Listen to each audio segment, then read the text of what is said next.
Well, I guess we should get going. Is everybody ready to go?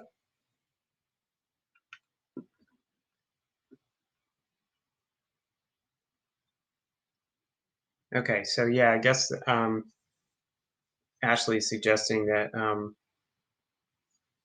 Okay, so Chloe, if you're listening, we were just wondering if there's anything else we need to do to avoid any echoes with any of the speakers' microphones, or if everyone can be heard okay.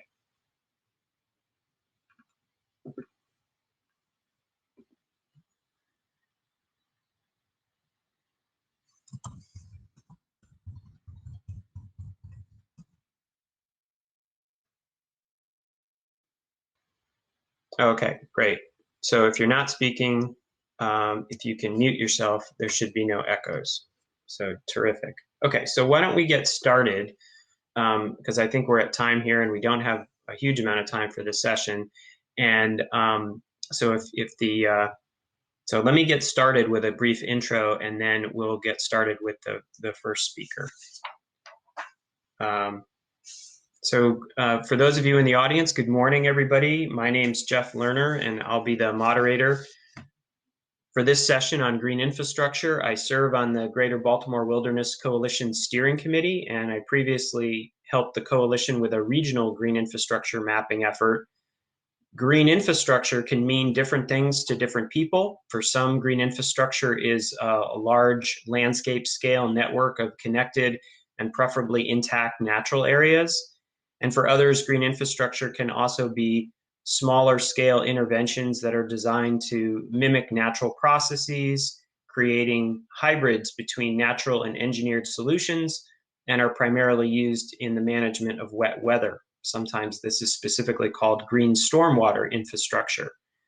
For today's session, you're going to hear 4 short presentations on green infrastructure planning efforts in communities in Central Maryland that showcase these perspectives. And we'll hear from Lindsay DiMarzo from Howard County, Kim Knox from Baltimore City, Matt Kropp from Harford County, and Michael Stringer from Anne Arundel County. And each will talk about their own community's motivations and proposed investments in green infrastructure. And I wanted to share a, let's see, well, let me just go ahead and say that to get started and for a bit of context, I just wanted to mention that the state of Maryland has been a real pioneer on green infrastructure going back some 20 years now. And at that time, the State Department of Natural Resources developed a statewide green infrastructure assessment that included a series of hubs and corridors serving multiple purposes. And this green print, as it became known, is still used today to guide statewide investment through programs like Program Open Space. And I also wanted to quickly mention that when we started the Greater Baltimore Wilderness effort a few years ago, we knew that other cities around the country with urban wilderness efforts like Chicago and Houston had created regional green infrastructure networks. And so with the help of a post-Hurricane Sandy grant a few years ago, we mapped a series of 5 strategies for building resilience using green infrastructure concepts at different scales. And those maps are displayed on a viewer on the Greater Baltimore Wilderness Coalition's website. And some of the information that you're going to see presented today was incorporated into that mapping effort as well. So with that, by way of introduction, I'm going to ask everyone except Lindsay to temporarily leave the stage, and we're going to get started with Lindsay's presentation. You ready? Yes, thank you so much, Jeff. All right, I will go ahead and attempt my screen share.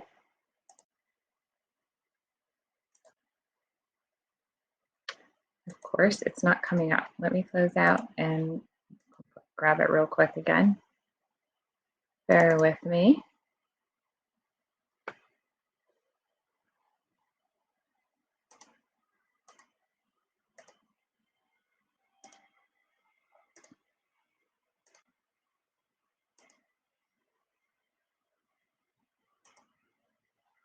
Okay, are we all good? I can't see you, so if you could just chime in real quick, Jeff.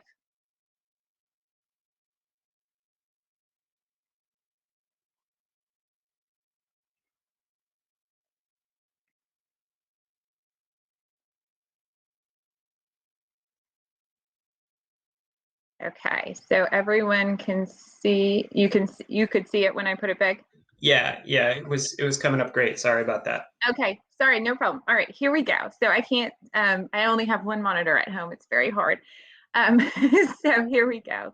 Howard County's Green Infrastructure Network. I will start by telling you that we affectionately call it the GIN, not only because that is far more fun to say, but also it's less of a mouthful than Green Infrastructure Network over and over. So if I refer to it as GIN, or perhaps it's, I think it's even on some of the slides, you know what we're referencing. We call it the GIN. So we talk about it as our natural insurance, right? It's our insurance against loss of food. We need these pollinators, like the picture on the bottom corner of that amazing bright green bee. It's so cool. We also think of it as insurance against disease. These adorable possums at the top feast on ticks, and they help us control diseases spread by ticks, and they're my best friends. I love them. Too bad they're not that cute when they grow up, but still. It's also insurance against water quality issues, flooding, the list just goes on and on. And so protecting and enhancing our green infrastructure network is really the county's best way to ensure a safe and resilient community. So in doing this mapping and creating this in developing this green infrastructure plan, we really looked at focusing on protecting, enhancing, and linking the most ecologically significant natural areas throughout the county. And then utilizing that as we go forward with other plans, say watershed management plans, community plans, general plans, zoning, development issues that come up, whatever the case may be, we attempt to reference our green infrastructure network wherever possible. So what does it look like? So here we have our large map, and we map it as a system of hubs and corridors. So some of you might be familiar with this, but for those who aren't, I'll go through a quick description. So a hub is essentially a larger area of land where a species spends the majority of its time. It finds everything it needs there to live. So it has food, water, and shelter. The corridors, which are mapped on this as brownish gray, I'm not sure what the color is looking like on your screens, they run in between the hubs, and the connections are so important. Without those connections, we have inbreeding, we have disease, we have possible potential of population elimination altogether. So think of it like this. If a species is living in a hub and they face a certain threat, if there's some sort of major food source loss, or if you're in the West and there's a fire, or if there's a drought and something major changes in your hub, that species has to relocate to a new hub to maintain its existence and maintain that ecosystem balance. So the corridors allow for that transition and that movement. Without the corridors, we really have problems, and it's not a connected network anymore.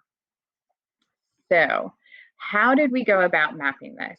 So this is kind of a real zoomed in map as one section of our GIN, and it shows the corridors here are highlighted in reddish pink, and the hubs are, oh, I'm sorry, that's the opposite. The hubs are in reddish pink and the corridors are in yellow. So hubs are based on interior forest and wetland areas. So we mapped it after looking at an extensive literature review and also the state criteria. We sort of scaled down the state criteria, utilized that literature review, and determined the most viable options here for Howard County. So we look at interior forest of 50 acres or larger that has a 300-foot corridor, or I'm sorry, a 300-foot buffer around it. Those create the hubs. Or a wetland of 25 acres with a 100-foot buffer around it to create a hub. And then we also incorporated those hubs with any state land, parkland, county land, any preserved land were also attached to the existing hubs that were defined by interior forest and wetlands. And then, as we said, hubs are connected by corridors. They typically run along stream channels. Sometimes in upland areas, maybe a BG&E utility line or something of that nature, or through an agricultural field. Ideally, they are 500 feet in width, but in some instances, 300 feet in width was the largest that we could provide in that area. And it is always better than nothing. So it is still sufficing for a large amount of habitat and safe movement and passage of animals and plants, but ideally 500 feet. So of course, we really want to think about what is the best for the different species we're looking at. And this isn't really for the deer, right? The deer are going to go where the deer are going to go, and they're going to eat every single plant I plant. This is for the plants and animals that we don't see or think about, right? We don't always see the salamanders. We don't really think about plants needing to move, but they do, and they need to spread to new habitat areas. So this is for those types of species. So interestingly enough, only 13% of our hub land is not protected. So the majority of our hubs are protected, either with easements or county-owned land. And contrary to that, the corridors, only 48% is unprotected. So we have a large amount of corridor land that is not protected. And so that is something, as I just keep reiterating, corridors are so critical to make those connections. So we really are looking at that. So why do we care? Why does this mean anything to us? Why is this so important? It is important because all of these services provide, all of these ecosystem services provide important things to us through natural capital. They provide us with goods and services.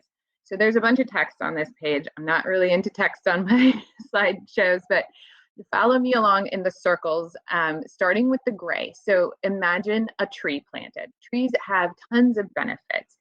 And so one benefit or one function in the blue box is water filtration. Now we're just talking about one of them as this example.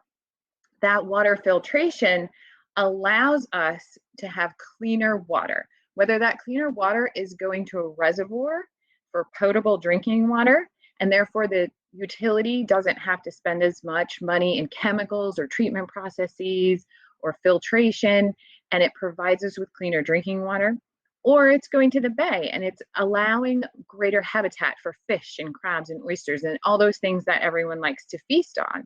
So that tree is an asset providing a function that provides a good and service. And so all of these different aspects of our GIN provide goods and services through natural capital. So what is Howard County doing?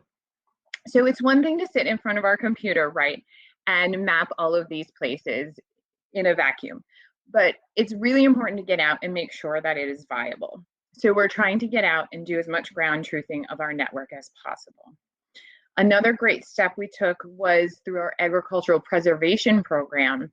We award additional points if your property is in the GIN. So if it's a hub or a corridor, or if it's adjacent, we provide additional points. And the points go to determining the purchase price of your easement.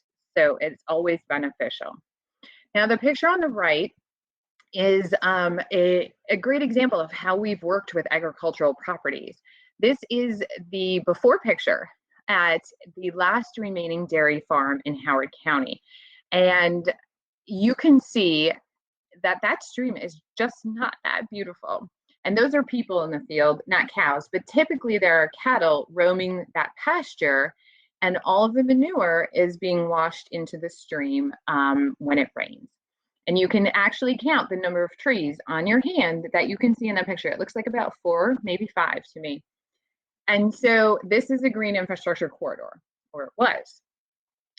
It still is, but it's much improved. So this corridor is a critical one. It stretches between our 2 major watersheds, our Patapsco to the north and our Patuxent to the south, and it actually bridges that gap. So it's really important to offer that connection. Likewise, there is a DNR threatened species about a 1/4 mile downstream. So there's just so many aspects to this.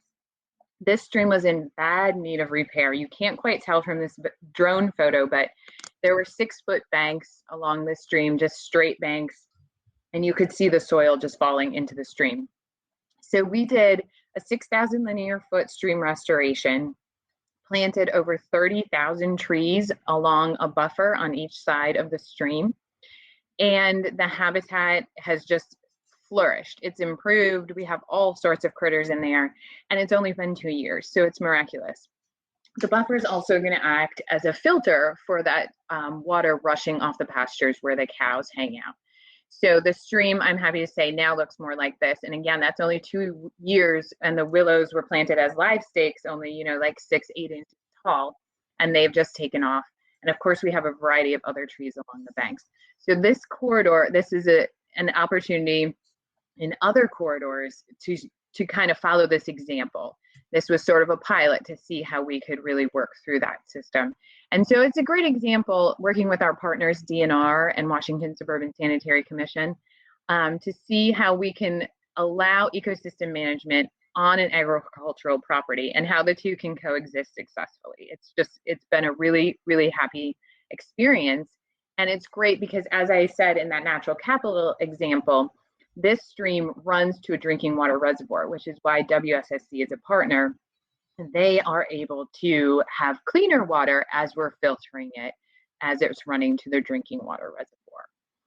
So other things that we are doing, we're creating habitat management plans for some of our hubs. We're investigating more corridors, such as this one, and looking at culverts, how we can increase wildlife passage through culverts and adjust those road repairs and things associated with that. Another aspect is in late 2019, we updated our Forest Conservation Act. And with that, we made the Green Infrastructure Network a priority retention and reforestation area. So that was key. We're also very active as a bee city community. We're expanding our pollinator and meadow habitats like crazy throughout the county, and really looking at other activities to help our GIN. One of them is education. So when we educate the county and the community and the residents, we're able to get them on board because we need their help, right? There's only so many of us, and we need them to help us with our mission. So this is an example of one of our display boards that we take around on our little road trip as we educate folks. And it's really talking about what you can do at home. And the main thing is getting out in nature, understanding those connections and feeling a part of it really helps people get a better feel for why we're doing this. Another important thing is allowing ecosystems to balance themselves. So giving them time, being patient. For instance, you see by number 5, there's a dead tree in the yard, but look what's on the dead tree, a woodpecker, right? So a tree dies in your yard, don't rush out to cut it down, unless of course it's a danger or a threat, but you know, it's not an emergency. Allow the ecosystem to balance itself. Likewise, if you see us doing a stream restoration, know that there are some implications immediately, but allow it to balance itself over the long term, and the benefits will be so much greater than continuing degradation. So increasing backyard habitat is another option, planting things, planting trees. And I really like to encourage everyone to challenge themselves and to challenge everyone you meet to mow a little bit less each year and plant a little bit more. So with that, I am done. Super. And I will pass it along. Thanks, Lindsay. Appreciate it. You're welcome. Great examples there. All right, Kim, you're up. All right. See if I can pull up my presentation.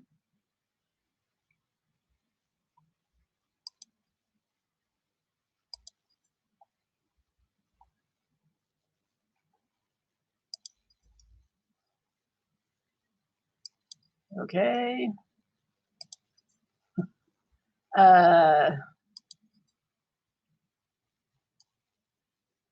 you have it, Jeff? Oh, here it is. Okay. Yeah. Good morning, everyone. My name is Kim Knox, and I am the greening coordinator for the Baltimore Green Network, which is an initiative of the Baltimore Department of Planning. And the Baltimore Green Network was created or approved in October 2018. And how we created it was we worked with residents, met with them throughout the city, with over 200 meetings, and the plan will use the input of the community on where the effort should be. So there was two segments. One is creating a multi-use trail around the city. When you see that trail in little dash lines, and then my part is working with the community to look at the vacant lots in those communities and to help the communities realize their vision of what they want to do to recreate the vacant lots within their community. So there was a great presentation by Ms. Keys at yesterday's Nature City Forum, and it was phenomenal. And it talked about the impact of the Federal Housing Act of 1934. And one of the things that created was a loan map, which the FHA, Federal Housing Administration, decided, okay, we are going to rank neighborhoods in terms of mortgage, because the Federal Act provided mortgage insurance to banks in order to pick up mortgage loans. So the green was desirable. The blue was still desirable. The yellow was slightly declining, was what yellow was listed, and red was very risky. And so banks and appraisers looked at that map and determined where the loans would be. And so here is a map of the vacant lots in Baltimore. Where you see red, that's a vacant lot. We have 19,300 vacant lots at last count.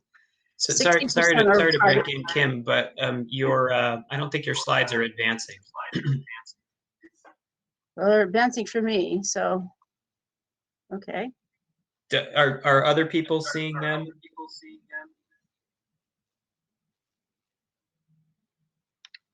There we go. Okay. All right. So let me see if. All right. So we are here at the vacant lots. Do you see vacant lots, Jeff? A map of the 19,300 vacant lots. Yes, I see it. Yep. Okay. 60% are privately owned. And if you'll notice, they're concentrated in the same areas that the 1937 map showed. And that's because that there's, a weak real estate, these are weak real estate markets where, because of both federal, state, and local policies, there hasn't been as much investment within these communities. And so what's happened is that more demolition has occurred in these communities, and they've been predominantly Black communities. But the communities are re-envisioning the vacant lots and recreating the vacant lots to be community amenities. Now, Lindsay talked about the ecosystem services, but we're all here, many of us are here because we like being out in nature. We like enjoying forests, we like enjoying trees. And many of the neighborhoods that have vacant lots do not have a park in their neighborhood, have limited, it's a good walk to get to a park or a forest patch. And so what they're working together to create those green spaces for the community to enjoy. So vacant lots in key neighborhoods: Broadway East, which is of course in East Baltimore, has 935. Harlem Park, which is in West Baltimore, has 897. Downtown Winchester, also in West Baltimore, is 866. Oliver is 663, and I could go through all the 247 neighborhoods, but you kind of give an idea of what the neighborhoods are working with. And the communities, again, have led their effort and have designed it. The residents themselves have designed the reclaimed vacant lots and have worked towards getting resources in order to implement their design. And that they've created passive green space, active green space, community gardens, nature play spaces, and cultivation of, the wow factor with sunflower gardens and flower factories. For example, at Harlem Park, a neighborhood at 1518 West Landville, which is across the street from the Harlem Park Elementary School, a group of residents have taken a vacant lot that's next to a group of homes and recreated this oasis that gives you all sorts, not only the greenery, but motivated signs, a little library, butterflies, artwork created by the children. And so each time you go, you see another, something else. And the children also get to see something else. And you see a lot of, it's a wonderful spot that has evolved and has grown and is much beloved by the community. So, sorry to break in again, Kim, if you could advance your slides, I think we need to catch up. Okay, I see it's advancing, so it appears that maybe when I'm pulling it up into a full, that's when you're not seeing it, but I'm seeing it advance. So anyway, Okay. now do you see 1518 West Landville? Yes, we do.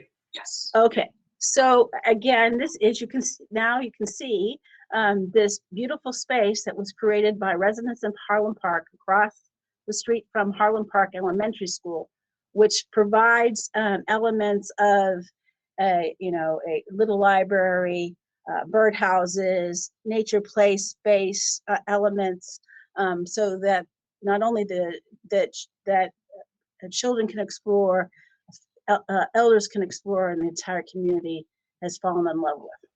So Kim, sorry, we're still having some issues with the presentation. Are you able to switch to presenter mode in the PowerPoint?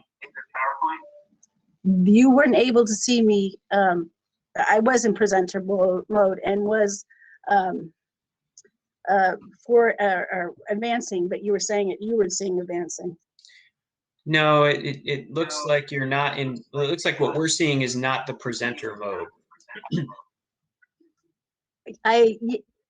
Yes. So when I go to presenter mode, you're okay. Do you have Kirby Lane? Do you have two screens? Do you see Kirby Lane? No, I do not. Do you see Kirby Lane? Yeah, we do. Yeah. Okay. So this is a community treatment of vacant lots that deter dumping. This was an area, these lots, 6 lots, had mattresses, trash, and it kept being dumped on. And the residents remembered that the area used to be a big place to have a horseshoe pit. So they created a horseshoe pit and were able to find funding for a playground. And from that, then from there they created a mural, and now they have a swing set. And together they use the time to maintain the space as a community gathering spot, and have incorporated a variety of partners: Maryland Department of Natural Resource, of Housing and Community Development, Parks and People, Bond Secure Community Association, to realize this space that the elders love and the children love. So, Jeff, do you see the slide with community lots? Yes, community treatment of vacant lots. Okay, so this is the Harriet Tubman Community Garden. Was created it's created across the street from Gilmore Homes, which is where Freddie Gray lived, and was picked up on the day he died. They created this garden in his after the death of Freddie Gray. The green shows community plots that the residents are growing and sharing with the entire community in terms of fresh produce. If you see in the background, there are red containers that residents can't pick, because what they're doing is growing vegetables to sell to restaurants in order to keep the garden going. And there are several community gardens like this, and many of them are on privately owned lots that have high liens. So the properties are probably not going to be sold anytime soon, but they provide a semi-permanent space where people can, where the residents have created community gardens to provide fresh food for the community. Do you see a slide now of two people? No, you're going to have to advance 2 slides. All right. What we're gonna do is escape. Now, do you see the two people? Yeah, I do. Okay, so then we'll go back to the present mode. So their Baltimore Green Network has 2 pilot projects, Rachel Wilson Memorial Park at 145 South Calverton and Cab Calloway Legends Park. The lady that you see in this slide has been working to create Rachel Wilson for 13 years, but she's also been a force in terms of creating green space within her community that doesn't have any parks, doesn't have a recreation center, for all her life within the community. And she moved in when Dwight Eisenhower was president, so it's been a long time. And this is the design for Cab Calloway Legends Park. The community created the design with a series of charrettes in 2019, but they had been working to create the park since for the last 5 years, because they have envisioned and are building 45 affordable housing units around the park. They finished 6 of them in March, and they're already sold with happy families in those homes. They're building another 6 starting this fall, and they're also rehabbing across the park 16 3-story row houses that were built in 1910.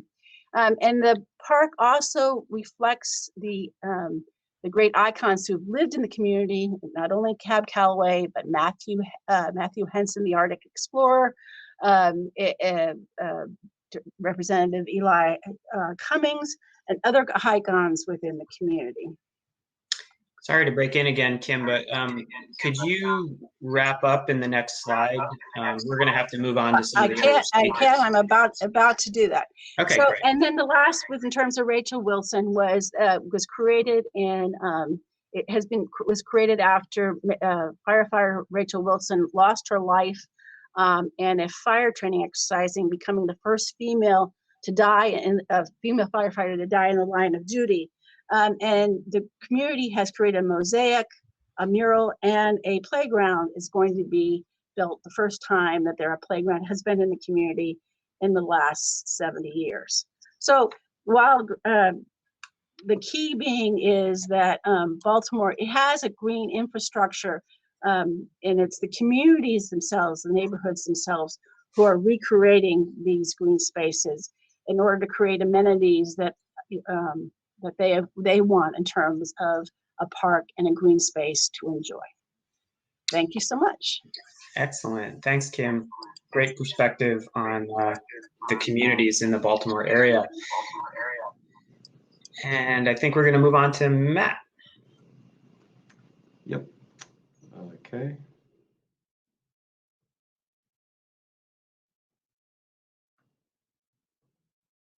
Okay, can you see that okay?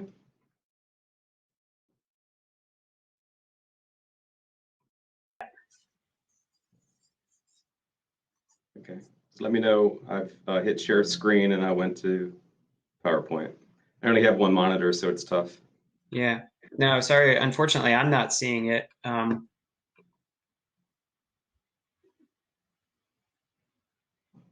okay.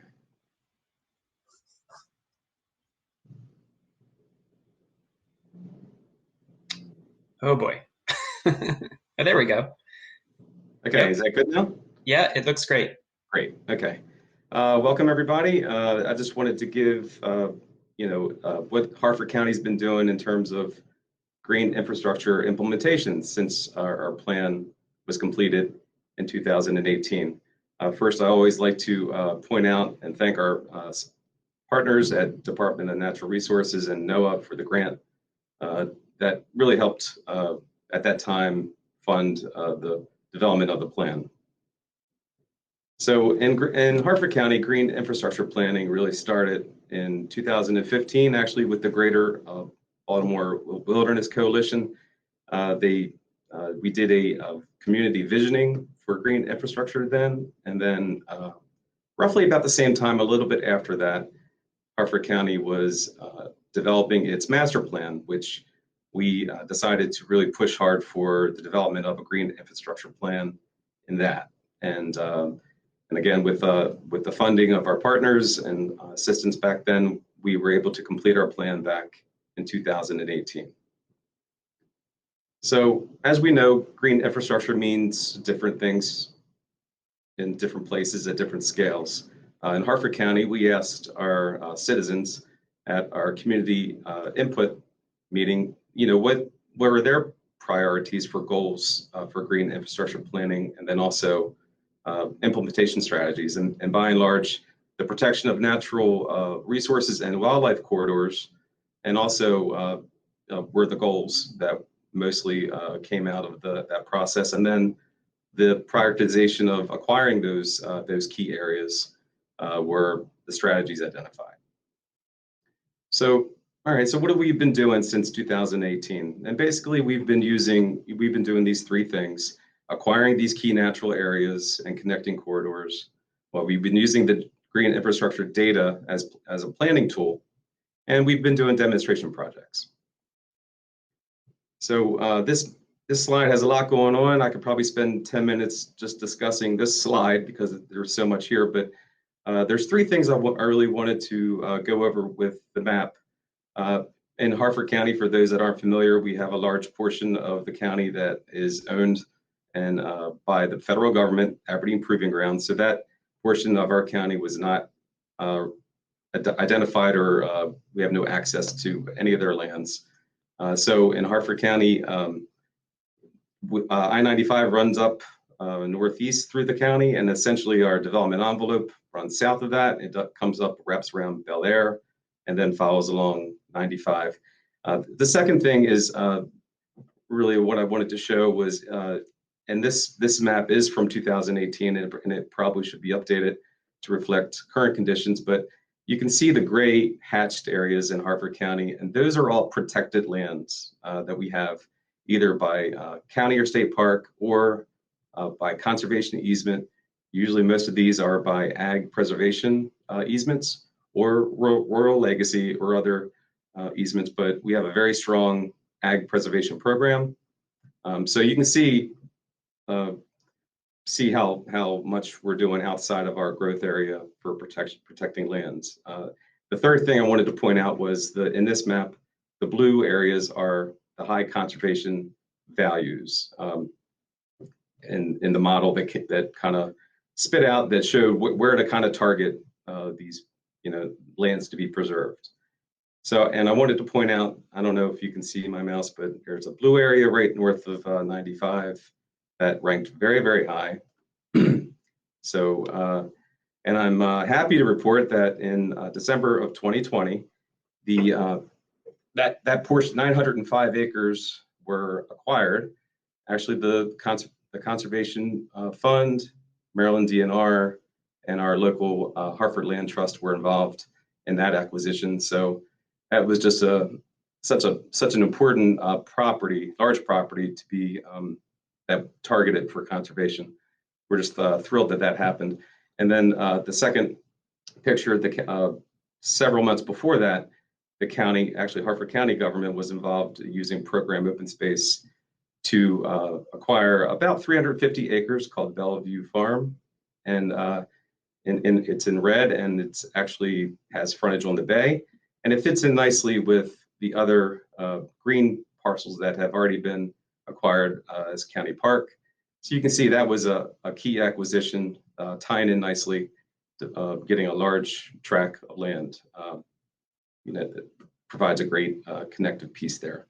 So, and I feel almost bad that this is kind of buried in the bottom of the slide, but since 2018, the Harford County has placed about 5,000 acres under conservation easement, and mostly from the ag preservation programs, both the county program and the state program, along with some other rural legacy easements. So we've been very busy with land acquisition. So the second thing is we've been using this green infrastructure as a planning tool. And one of the things the county has just recently done is contracted the Chesapeake Conservancy to analyze tree canopy and forest changes from 2013 to 18. And along with just studying the loss and gain of forests, we're also getting at the parcel level, identifying and prioritizing parcels that have good opportunities for restoration. One of the tools that we'll be getting from the Conservancy is a web viewer to kind of show all this data. And also wanted to mention our green infrastructure data. We have, again, on our county website through our GIS, we have a web viewer that you can kind of cruise the county and check out the green infrastructure data as well. The other things in planning that we have 95, as I said, that runs through the county. MDTA is doing a large project of a toll express northbound extension to increase the lanes, and they were looking for areas of mitigation. So we used the green infrastructure data to identify potential sites. The other thing is we are in the process of updating our land preservation, parks, and recreation plan. So the green infrastructure data will be included in that, and hopefully the implementation of strategies in that plan as well. We're also, we did a GIS analysis of all the green infrastructure resources on our county parks, and hopefully to identify the best areas for plantings on those parks. And the last thing we just recently did is we're trying to kind of work our way into the capital budget process to do more either demonstration projects on county parks, but also hopefully develop our first invasive plant management plan at one of our parks, which again was identified in our green infrastructure plan for implementation. The last thing is the demonstration projects. I just wanted to kind of quickly go over. In the plan, we did identify 2 demonstration projects. One is down at Mariner Point Park in the southern portion below Joppatown, and the other was a courthouse in Bel Air, Harford County Courthouse. We wanted to do a stormwater management project to show how to do that as well. So down at Mariner Point Park, essentially what it was is there was a very steep hill that was being mowed, and there was erosion, and we identified that for planting I think it was like 30 trees or so to hopefully eventually stop mowing that area, and then also down in one of the parking areas to increase tree canopy. We did that as well. And then on the courthouse, this was a stormwater management project. It was we probably had to give up about 5 or 6 parking spaces, but realized the value of getting some sort of treatment of the stormwater coming off the parking lot. Such a high visibility site. We were happy to spend extra money probably, but to do it, and we provided signage and some other information for people to kind of see that kind of stormwater practice with the bio retention facility. And the last thing that we've been trying to do is in some of our just grassed areas, we've been trying to convert them as native plant gardens for the benefits of pollinators and other things. But this is actually at one of our administrative buildings where the county council meets, and we've gotten a lot of good positive feedback for doing that. So hopefully that's going to continue as well. So hopefully I stayed under my time, and that's pretty much what we have going on. Super, great. Well, great examples of implementation. You've obviously made a lot of progress in demonstrating the different scales of green infrastructure application. So thank you, Matt. Really appreciate that. Sure. And with the last remaining minutes we have, Michael, you're batting cleanup here for us with talking about Anne Arundel County. Okay, thank you very much. Those were great presentations to follow, and I think I'll try not to repeat them, but kind of show where we complement and where the approaches in different local governments kind of diverge as well. So what we want to talk about for Anne Arundel County is first starting with the need and purpose, kind of what's driving the county's interest in green infrastructure, and talk about how we're defining and applying the idea, then share some results of the practice and some of the challenges that we're seeing as we move forward. Anne Arundel County has actually been engaged in green infrastructure planning since the early 2000s. Following shortly after the state's green infrastructure assessment, the county prepared its own, what we called a Greenways plan in 2002, using similar principles as the statewide assessment. And then in 2010, we prepared an implementation report on that, demonstrating what progress had been achieved, what challenges we were facing in delivering on the recommendations of that plan. And we're actually in the process right now of updating that Greenways plan. We've changed the term from Greenways to green infrastructure to be more inclusive of the concept, as you've heard it described by others today. The Greenways was really built on the idea of linear corridors along rivers. And as previous speakers have discussed, there's a lot of other services and values provided by these natural areas. So we're using the term green infrastructure now as well. In Anne Arundel County, the real driver and need behind this has been really these three major factors of observations of the loss of forest and agricultural land. Anne Arundel historically was a rural county, and with suburban development, we've transitioned to a residential subdivision county. Between 1973 and 2010, the county lost about a third of its farm and ag land as it was converted primarily to suburban subdivisions. There's also a lot of interest in recreational opportunities. Again, thinking about access to trails and public waterfront access. And it's fundamentally a growth management tool for us as well. As the county directed in its 1997 General Development Plan to prepare the Greenways Plan in 2002, there was a real emphasis on, as we're establishing priority funding areas and areas that we're targeting for growth, to also set up measures for protecting those natural areas and rural areas that we don't want to see developed.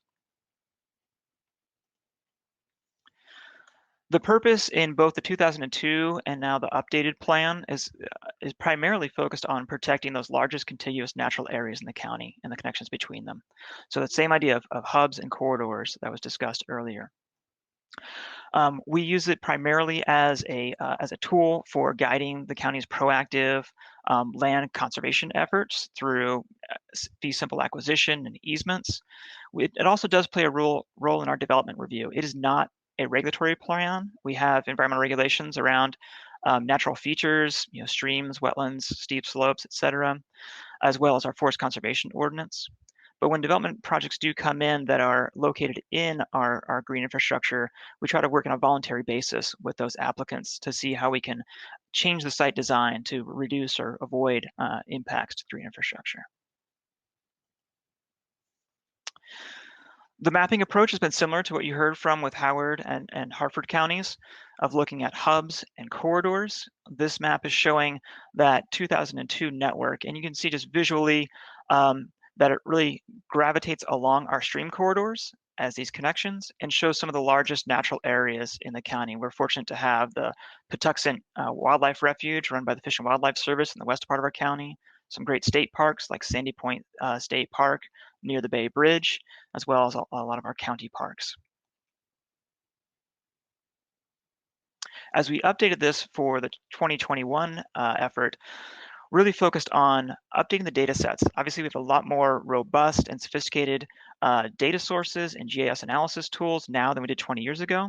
So we've incorporated a lot of updated models, like the State Department of Natural Resources has several habitat models, BioNet, as well as our targeted ecological areas. We were able to integrate that into our data sets. Also looking at tree canopy analysis to make sure we're looking at latest data on that, and current information that we have on easements, whether they were through our forest conservation easements, through the regulatory review process, or through voluntary easements with partnerships with private land trusts or the county's agricultural preservation program. We've also tried to refine the network to remove areas that have been developed in the last 20 years. So looked at a lot of research on recorded plats and subdivisions. So this is what that network looks today. You can see that just visually, it's a lot more kind of pixelated and granular than the O2 map was. That was kind of more watercolor painting of the map. And that again lends itself as a result of the more detailed analysis that we were able to conduct now than we could 20 years ago. It generally aligns with the same areas, kind of confirmation of those core and of those core principles of protecting the largest areas and the corridors between them. Interestingly, we see a lot of expansion of the network, especially in the south part of the county, because we started thinking about those broader definitions of green infrastructure. So we started thinking about our working lands, the protected agricultural and woodlands, and the forests and habitat surrounding those areas. So actually the network in 2002 was about 70,000 acres, and the updated network is about 113,000 acres. And about 65% of the network is currently conserved through public ownership or conservation easements or our open space zoning district. So it's been an interesting challenge talking about the term green infrastructure with the community, that it includes parks and ag lands and these regulated natural features, but not all of them, only when they meet that large size criteria. And that's been actually a difficulty we've had in communicating this, this project to a lot of our community members. There are folks who want to see everything in, and then of course, folks who really want to make sure the county is preserving its development capacity and want to see us shrink this network. So that's a tension that we have as we're developing this plan. The county's had 20 years of putting greenways into practice. A few of the fundamental things that we've done is we actually have set up a dedicated capital budget line item for greenways and open space acquisition. And actually with this next fiscal year's budget that was just adopted by our county council on Monday, the county's made a very significant addition of $1 million to greenways acquisitions for the next fiscal year. We've also set up a very effective agricultural and woodland easement preservation program that leverages county funds as well as state funds. And we've had great partnerships with our local conservation community. The Scenic River Land Trust is a predominant land trust in Monroe County, but there are several smaller kind of grassroots land trusts that have also been very active in protecting land. And the collective impact of that work is that since 2002, the county has acquired about 3,500 acres of land in the greenways, protected about 3,900 acres of agricultural land through easement, and land trusts have also protected about another 1,900 acres. So in total, about 9,300 acres of land within our greenways network have been protected in the last about 20 years. So a lot of success, but a lot of area for continued improvement and growth. Some of the emerging issues that we're addressing in this current plan is talking about equity in green infrastructure. There's been fantastic presentations discussing this topic throughout this conference, and Kim was discussing it a lot in her space too. And in some ways, I think Anne Arundel County as the county is maturing, as it's becoming more developed, these issues are becoming more prominent. So we're having a lot more conversation about this now and including this as a front of mind topic in this plan that was not in the 2002 plan. And we're addressing the issues of climate resilience as well, relying primarily on data sets from the state, looking at areas that are subject to, or already subject to, or likely at risk of future flooding, especially coastal sea level rise is a major concern in Anne Arundel County. We have about 500 miles of shoreline. So we've integrated that and looking at that into our data set as well. And then we're getting interesting pushback from the development community. Again, as the county is maturing in its development, we're seeing a transition naturally as we're running out of kind of those greenfield suburban subdivision sites. So now they're looking at what's being considered kind of a shrinking pie. So the development community has been asking us, hey, if you're projecting more land to go into conservation, how's the county going to balance that out with having zoned capacity for growth in other areas? So that'll be a fundamental tension that we deal with in this process, as well as in the upcoming years, the county is entering into a process of developing what we're calling region plans for 9, kind of breaking the county down into 9 separate regions to complement and refine and implement our general development plan. That's a county-wide plan for land development and conservation. We'll be really working with those local communities closer to the ground to try to balance out and refine those areas for conservation, as well as those areas that are going to be more appropriate for future growth. So that's the quick summary for us. And Jeff, I don't know if you want to have any following questions in the few minutes we have remaining for the group. Yeah, unfortunately, I think we are pretty much out of time. I think we're going to have to transition and end the panel here because we need to move on to, I guess, give a little transition into the next set of sessions. But there were some good questions here, and I apologize we won't have time to talk about them and bring the rest of the panel back on here. Maybe just some final takeaways here. I think hopefully you were able to see, and I'm going to credit Lindsay with this because when we were doing our little prep session, she was the one that said that green infrastructure really comes in all shapes and sizes, and all of it's important. And I think that through the different presentations here, you kind of saw that. I think there were some really good points made about the importance of planning, but also implementation, the execution of those plans in a strategic way, and also some good comments about the nexus with policy and development patterns, and some good examples of use of funding, including recently, Michael, with your Anne Arundel County's more dedicated source of funding for greenways, I think is a really good message and a good signal. And then the emerging issues, equity and climate resilience, et cetera, are now becoming part of why we're planning for green infrastructure across the area. So I just want to thank all the speakers for great presentations and for sharing the work that you're doing. And it's terrific to see the progress that's being made. At the same time, we know there's a lot more. So maybe the last point is if there are ways that the Greater Baltimore Wilderness Coalition can help, we really look forward to working with all the communities in Central Maryland. Lindsay, any last word from you since you just popped on? No, I think you put it very well. You summarized very well, and I'm seeing the questions in the Q&A, so I might try to type a couple answers in there. I'm not sure if they stay up after the session closes, but I'll give it my best. Yeah, unfortunately, I think we're supposed to wrap up here now. So apologies to everybody. We didn't have as much of a Q&A session as I was hoping we would. Ashley or Eliza, if you're out there, do you have any additional final thoughts or words here on this?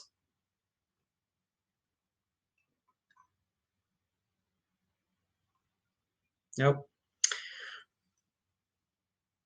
All right. Well, thanks again, everybody. Appreciate it. Thanks for being part of the Nature City Forum this year, and hopefully we'll be able to do this again, maybe in person next year.